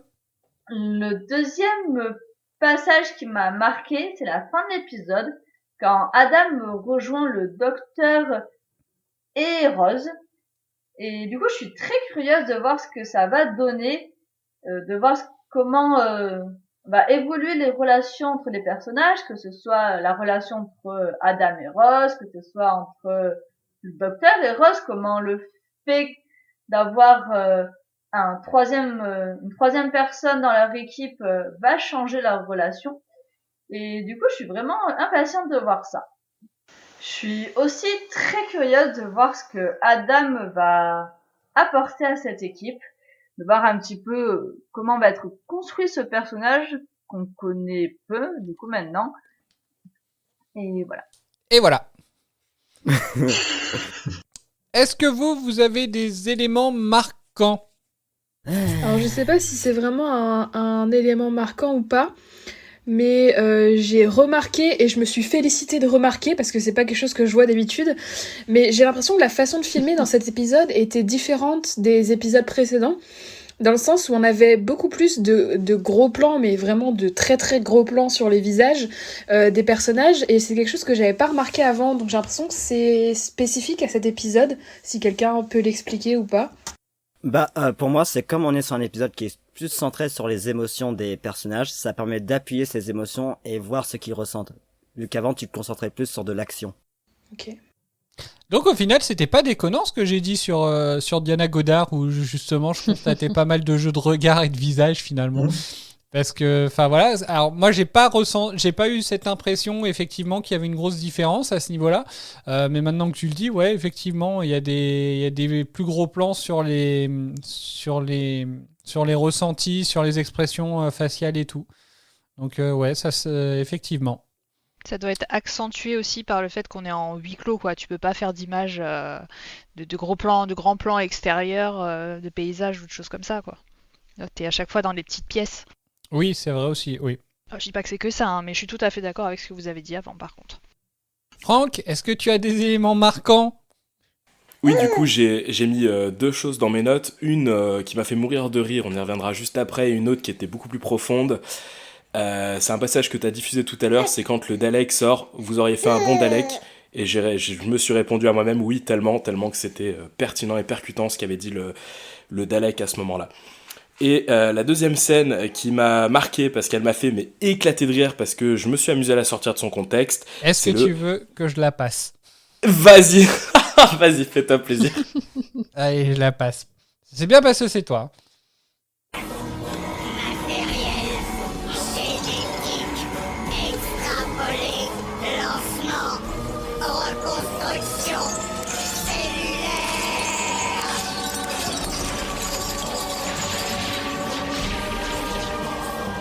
Qu'est-ce que vous avez foutu ? Faites quelque chose. Qu'est-ce que tu veux faire ? Me sucer à mort ? Voilà. Mais ça a été traduit comme ça dans la VO ? J'ai pas ce...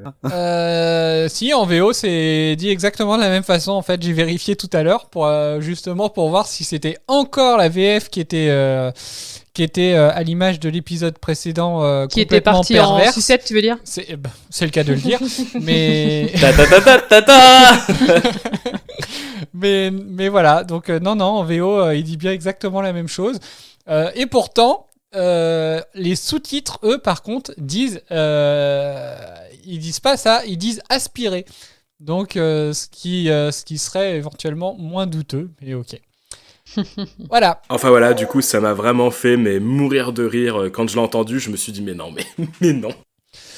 Ok. Est-ce que vous avez d'autres éléments marquants ? Non ? Moi, ce qui m'a marqué, c'est toutes les interrogations du Dalek qui se rend compte qu'il est seul. C'est ce moment où il se dit qu'est-ce que je fais maintenant que j'ai plus d'ordre. Maintenant qu'il a des émotions humaines, ça m'a chamboulé et j'ai trouvé ce moment très intéressant. Donc ça m'avait beaucoup marqué. Ok. Darlene ? Alors, une info marquante, j'ai plus trop de souvenirs de la suite de la série, donc je ne me souviens pas si c'est justifié ou pas quand il dit que le docteur a deux cœurs. Et je me suis reposé les questions de est-ce que ça va être justifié à un moment donné, est-ce que ça va lui apporter une faculté particulière, est-ce que... Enfin voilà, je me suis posé plein de questions à ce sujet-là, et pour le coup, je ne me rappelle plus Alors tu si vois, ils ont trouvé une réponse ou pas.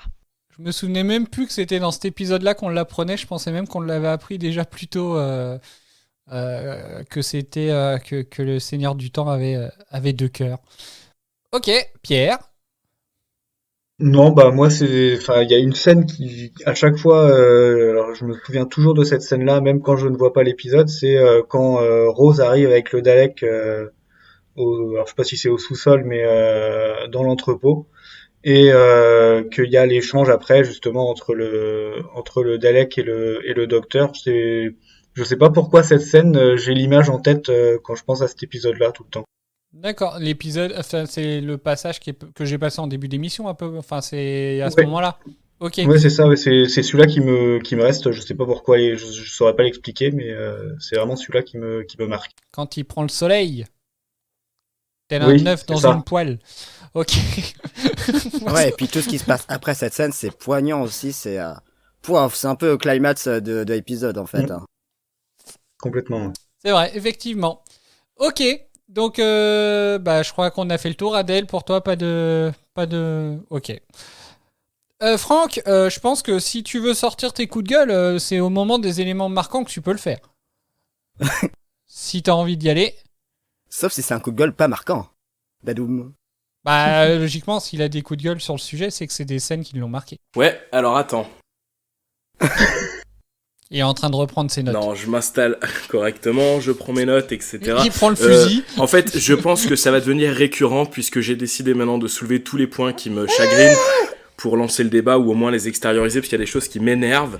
Ça t'empêche de dormir et tout? Bah, en tout cas, ça m'a énervé.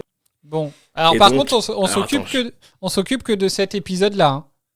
On est d'accord. Effectivement, nous ne Ouais. parlerons pas de comment on met la viande dans les raviolis aujourd'hui. Donc allez, c'est parti. Dans mes coups de gueule, le premier, donc ils sont dans le désordre, ils sont pas dans l'ordre chronologique, mais un des coups de gueule qui m'a marqué, c'est le verrou à 1 milliard de combinaisons. Il a annoncé que le verrou qui verrouille la pièce où il y a le Dalek a 1 milliard de combinaisons possibles. Le Dalek met 11 secondes à déverrouiller le verrou, si bien qu'on peut en conclure qu'il a testé 11 000 milliards de combinaisons, puisqu'on apprend qu'il peut en tester 1000 milliards à la seconde. Et du coup, ça me paraît beaucoup, 11 000 milliards de combinaisons possibles pour un seul milliard de possibles sur le verrou. Enfin, ouais, je me suis peut-être mal exprimé, mais c'est quelque chose qui m'a un peu gavé. Ok, Vous alors... aviez remarqué ? Alors, en fait, on a même été beaucoup plus loin. Hier, avec Pierre, on a pris la calculatrice scientifique. Mais non. Je te promets, en fait, parce que Les psychopathes. parce que en fait, au final, quand justement tu m'avais parlé quand même de ça avant l'émission, et c'est un peu ça qui m'a fait anticiper justement pour pouvoir te répondre et justement appuyer ta thèse. Donc déjà 11 secondes hein, par rapport à ce que je disais tout à l'heure, hein, c'est quand même 11 secondes pendant lesquelles ils auraient pu se barrer, mais non, ils ont préféré rester derrière la porte. Déjà. Mais en plus, donc on a fait le calcul. Il y a 8 chiffres sur une combinaison, donc il n'y a pas 1 milliard de combinaisons, mais 100 millions seulement. Si c'est du numérique, éventuellement, si c'était de l'alphanumérique, ce qui n'est pas le cas, parce que quand on regarde le défilé, c'est bien des chiffres. S'il y avait eu de l'alphanumérique, on aurait pu aller à 2821 milliards 109 907 456 possibilités. Mais comme c'est du numérique, donc il n'y avait que 100 millions de possibilités et non pas 1 milliard. Donc déjà là-dessus, ils nous ont mitonné. Voilà, donc je te remercie d'appuyer mon coup de gueule qui est maintenant justifié. Le deuxième coup de gueule, je comprends pas le mélodrame du docteur qui ne veut pas voir Rose crever et qui pète un plomb sur tout le monde alors qu'il a juste à prendre le TARDIS si elle crève et à retourner quelques heures dans le passé pour aller la sauver. Donc bah là pareil, je comprends pas le pourquoi du comment il pète une phase. Le troisième que j'ai noté, c'est le Dalek qui est extrêmement anthropocentré, c'est-à-dire que j'ai pas compris le pourquoi il devait avoir une caméra pour voir, enfin ça c'est très humain comme fonctionnement, de même que quand tu vois le poulpe avec son œil et compagnie, enfin j'ai trouvé que c'était une vision très humanoïde d'un extraterrestre. Après, vu le docteur, on s'y attardera pas trop. Le quatrième, c'est le retour de la touche entrée. Il faut des dizaines de lignes de code pour verrouiller le sous-sol, et le doc, en appuyant simplement sur la touche entrée, il déverrouille l'intégralité du bunker. Mais- Incompréhensible. Alors, bah ça, c'est juste parce qu'il a tapé une bonne 10 fois Buffalo avant. Hein. Il avait juste à taper oui. entrée, en fait. Logique. D'accord, enfin bon, alors d'accord pour celui-ci, ça n'empêche qu'il y en a toujours 3. Et le dernier, donc qui sera le 4e et non pas le 5e, c'est l'analyse du futur dans le passé qui n'est pas réussi. C'est-à-dire qu'en 2005, ils ont voulu imaginer le futur ou extrapoler le futur dans les années 2012. Je pense qu'ils ont eu un échec cuisant et peut-être que pour les séries de SF, peut-être qu'il ne faudrait pas imaginer le futur à court terme, ou en tout cas le futur que les êtres humains qui regarderont la série pourront connaître, puisque bah, ça fait quelque chose d'assez nulos. Voilà, mais malgré ces coups de gueule, j'ai quand même adoré l'épisode, je tiens à le préciser. Bon, bah c'est déjà ça, alors. On a hâte d'entendre tes coups de gueule de quand tu détesteras un épisode. Pour le coup. Non, bah ok, merci. Non, mais c'est vrai que c'est... Effectivement, il y a des... Alors, il y a certaines choses pour lesquelles tu auras des réponses. Voilà, c'est tout ce que je peux dire. Sans spoiler, évidemment. Mais voilà. Ok, est-ce que vous avez d'autres choses à ajouter avant de passer aux anecdotes? Est-ce que quelqu'un veut répondre à Franck, à ses coups de gueule? Est-ce que quelqu'un veut rajouter les siens? Allons-y, tant que c'est pas politique, ça passe.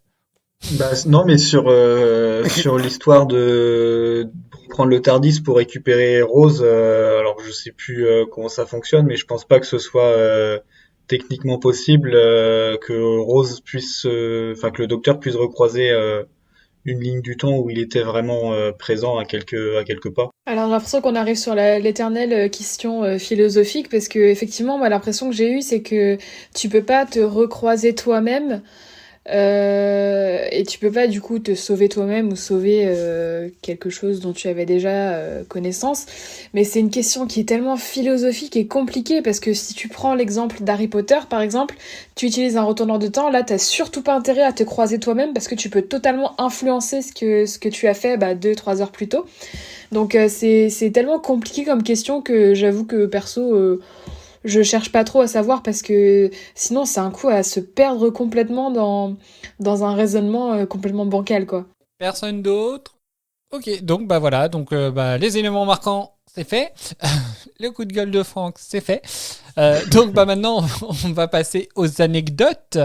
Donc nos chers Wuvian ont été creusés un petit peu plus parce que eux n'ont pas peur du spoil. Donc c'est pas grave s'ils trouvent des infos où il y a du spoil. Donc voilà, on va maintenant pouvoir écouter donc vos anecdotes. Donc on va commencer par par qui ? Donc, si j'ai bien compris, il y a Doraline, Adèle et Pierre qui ont des anecdotes. C'est ça ? Tout à fait. Absolument. Tout à fait. Ok. Je propose qu'on commence par Adèle, qui n'était pas là la semaine dernière. Vas-y Adèle, c'est ton moment. Donc ouais, mon anecdote, c'est par rapport au Dalek. Donc vous étiez posé la question tout à l'heure de savoir si le fait qu'il ait cette tête de boîte de conserve un peu chelou, c'était fait exprès pour le. Est-ce que ça servait en fait le scénario ? Mais en fait, c'est pas la première fois qu'on voit les Daleks. C'est un ennemi qui apparaît déjà dans la série classique et qui avait déjà exactement ce style-là. Donc c'est pas en fait pour le scénario que ça a été créé. D'accord. Donc ça explique que on pourrait dans une série d'il y a 50 ans, on pourrait le voir comme ça et ça collerait avec l'époque. Ok. Oui, voilà, c'est ça, parce qu'il a vraiment été créé dès le deuxième arc, en fait, en 64. Donc, faut imaginer qu'effectivement, à l'époque, t'avais pas d'effets spéciaux, t'avais juste des décors en carton-pâte, et que du coup, le Dalek, c'était... je pense que c'était une facilité, peut-être, entre guillemets, pour avoir quelque chose qui ressemble à un ennemi, mais qui soit pas non plus trop compliqué à fabriquer, je pense. Et en fait, dans la continuité de ça, on va les revoir en fait, donc on les voit en 64 c'est vraiment le deuxième épisode, en fait le deuxième arc de la toute première saison, et on va les revoir en fait plusieurs fois dans la série classique parce que l'arc des Daleks était devenu populaire et du coup ça a été demandé en fait aux scénaristes de l'époque de les remettre plus tard dans la série. Ok. Voilà, donc c'est pour ça, c'est un ennemi déjà à l'époque qui était très apprécié. Je pense que, alors je sais pas, hein, je théorise. Peut-être que le fait que c'était vachement, en 64, enfin voilà quoi, des robots comme ça, c'était vachement justement vachement moderne quoi, futuriste. Ça doit être pour ça. Nous, ça nous paraît un peu ringue, mais mais je pense qu'à l'époque, ça devait être génial. Ok. Ouais, faut imaginer vraiment les effets. Enfin, ouais, voilà, il y avait rien. Hein, c'était, tu regardes les décors, ils sont vraiment foireux dans les années 60. Donc ouais, je pense que le Dalek, ça devait en imposer un peu quand même. Et puis je les ai revus un peu vite fait là pour comparer un peu. Et oui, à l'époque, ça passait très bien, surtout que c'est en noir et blanc. Bah, c'est sûr qu'en 2005, ils font kitschouille, ça c'est certain. Mais je pense qu'ils pouvaient pas non plus remodeler complètement le truc, c'était pas possible en fait. Alors je sais pas pourquoi, mais moi j'ai trouvé vachement beau en fait le Dalek. Alors après s'être pris un coup de jus là et puis s'être régénéré, j'ai trouvé vachement beau et classe en fait. Je l'ai pas trouvé toc. Enfin je sais pas, c'est peut-être moi. T'es tellement fan de la série que t'en arrives à être attaché émotionnellement au Dalek. Non mais c'est vrai que C'est vrai que bon, la semaine dernière, je vous ai dit que j'avais la photo que j'avais la clé du Tardis. Bah, cette semaine, je vous dis qu'effectivement, j'ai des photos de moi avec des Daleks, donc je suis content. Voilà, Non, c'est avec pour une ça que je suis peluche de attaché. Mince, t'as Non, piqué je ma dors pas phrase. avec des peluches de Daleks. Cela dit, en fait, juste à côté de moi, là, effectivement, j'en ai une, mais mais non, sinon je dors pas avec. Ok. Une autre anecdote? Doraline, on t'écoute pour ton anecdote. Alors du coup, j'en ai deux. La première, pour aller dans la continuité de ce qu'a dit Adèle, donc le docteur dans cet épisode essaie de convaincre le Dalek qu'il ne sert plus à rien sans commandant, et en l'occurrence, il essaye aussi cette méthode dans un épisode du premier arc, le souvenir des Daleks, où il réussit à en faire s'autodétruire un. De cette manière. Donc c'est le premier épisode de la 25e saison.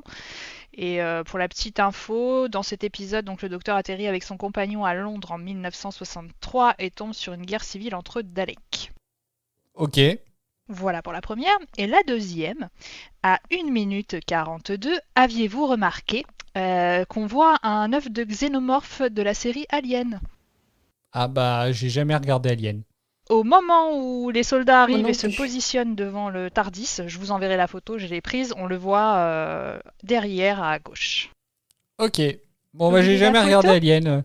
Il paraît que c'est un film à regarder. Enfin, je suis tombé sur le 2HDP, 2 heures de perdu, il y a pas longtemps dessus. Ça m'a presque donné envie de le voir, mais je l'ai jamais vu. Pas certaine que ça te plaise. Ah bah écoute, on verra. Hein. Faut savoir vivre dangereusement. Je t'en parlerai longuement si tu veux. Oh bah, je préfère Oula. regarder le film. Allez. Ça clash. Ce sera plus rapide de le regarder. Je quitte ce podcast. Je quitte pour divergence créative. On est Lance un fork. on est en train de perdre Mireille.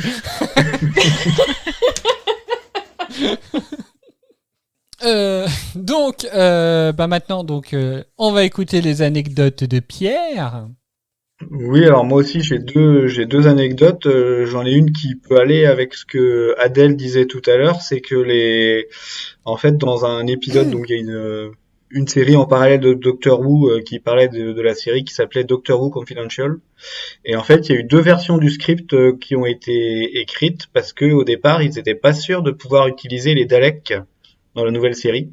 Et D'accord. du coup ils ont dû créer une créature qui s'appelait tout simplement, entre guillemets, futur humain, donc qui n'était pas hyper développé. Ouais. Et en fait, au final, son visuel a été réutilisé plus tard dans la série visuelle. D'accord. Mais au départ, ils ne savaient pas. Enfin, il y a eu un problème avec des ayants droit. Apparemment, ils n'étaient pas sûrs de pouvoir utiliser les Daleks. Alors oui, apparemment, donc ça c'est quelque chose que j'ai appris par Doraline. Apparemment, ouais, les Daleks n'appartiennent pas à Doctor Who. Eh ben, ils C'est appartiennent à qui? Bouge pas, je te dis ça tout de suite.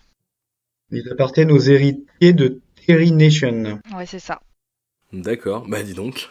Ouais, c'est assez étonnant parce que je crois qu'en plus, pourtant, ils ont été créés pour Doctor Who, mais alors je sais pas, est-ce qu'il y a eu des séries ou des trucs un peu annexes enfin voilà, où ils étaient dedans, je sais pas.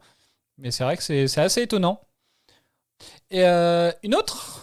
Ou pas? Oui, puis la deuxième, c'est que en fait le script avec les Daleks était basé sur un épisode qui avait été diffusé par Big Finish. Alors pour ceux qui connaissent pas, c'est une société de production britannique qui diffuse des épisodes audio et notamment autour de Doctor Who. Et en fait, l'épisode du jour était basé sur un épisode audio qui avait lieu avec un ancien docteur, avec le 6e. Et en fait, ils ont dû le réadapter parce que dans l'épisode, en fait, comme c'est la nouvelle série, c'est la première rencontre avec les Daleks, mais dans l'épisode audio, ça s'adaptait déjà à des gens qui connaissaient la série, donc il n'y avait pas besoin de les représenter. D'accord, ok. Bah oui, parce qu'au final, oui, donc ouais, Big Finish, ils font des épisodes audio, même avec des anciens docteurs, encore maintenant. C'est assez impressionnant d'ailleurs. Là on est avec sur Christopher Eccleston. Il commence à sortir des épisodes avec lui alors qu'il avait dit que limite pour lui Doctor Who c'était fini.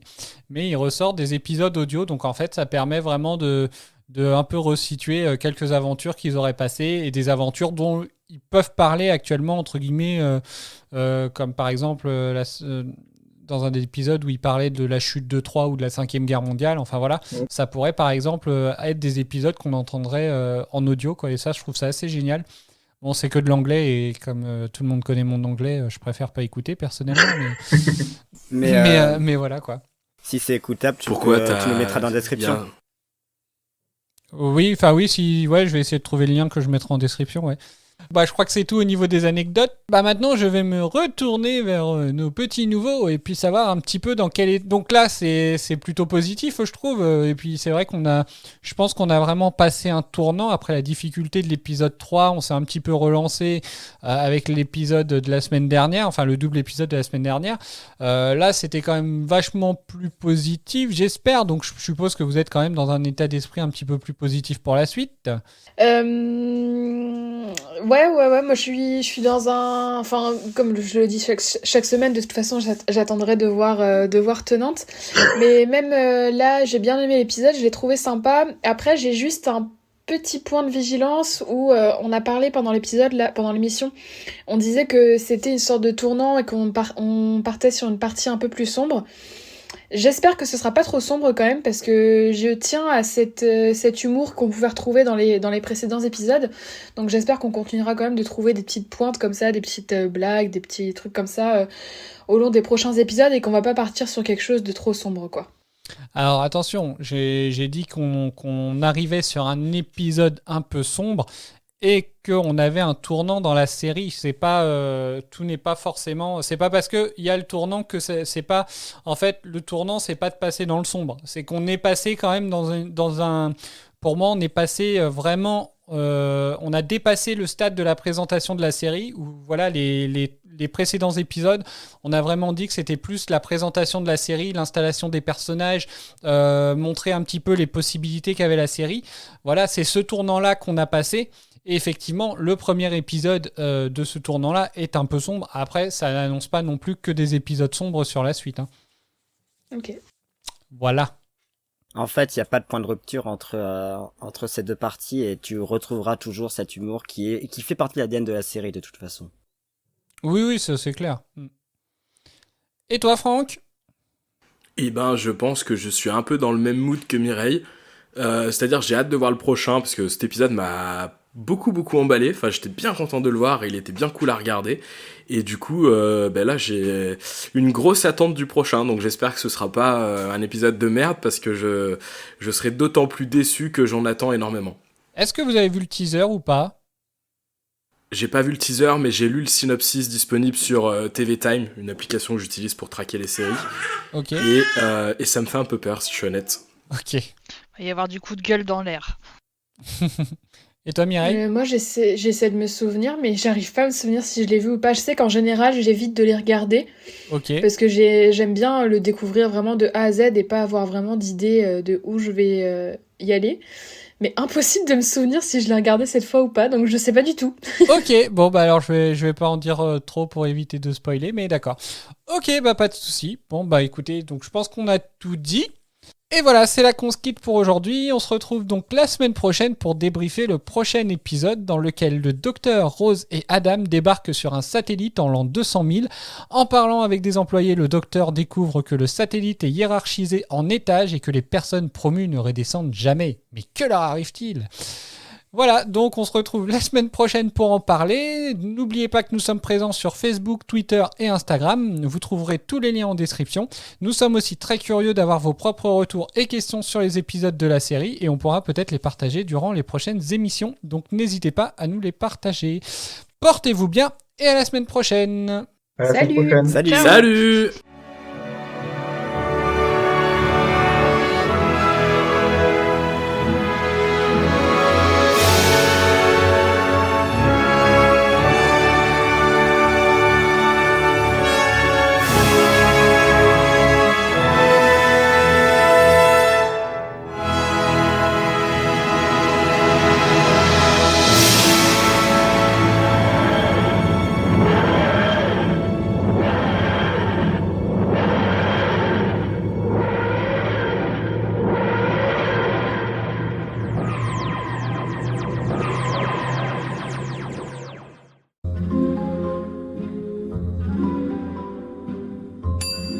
présente Larry Daly. C'est lui notre futur gardien de nuit. Je vous fais visiter.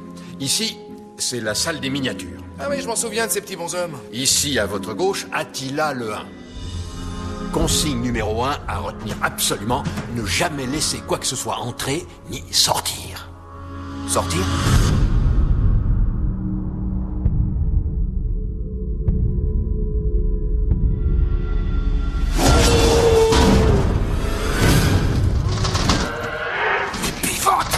Pivote!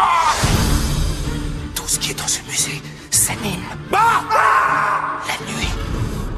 Salut, je suis le nouveau gardien. Le gardien? Extermination! La nuit au musée. Qu'est-ce que tu fabriques? Il prend le soleil, il veut rien d'autre.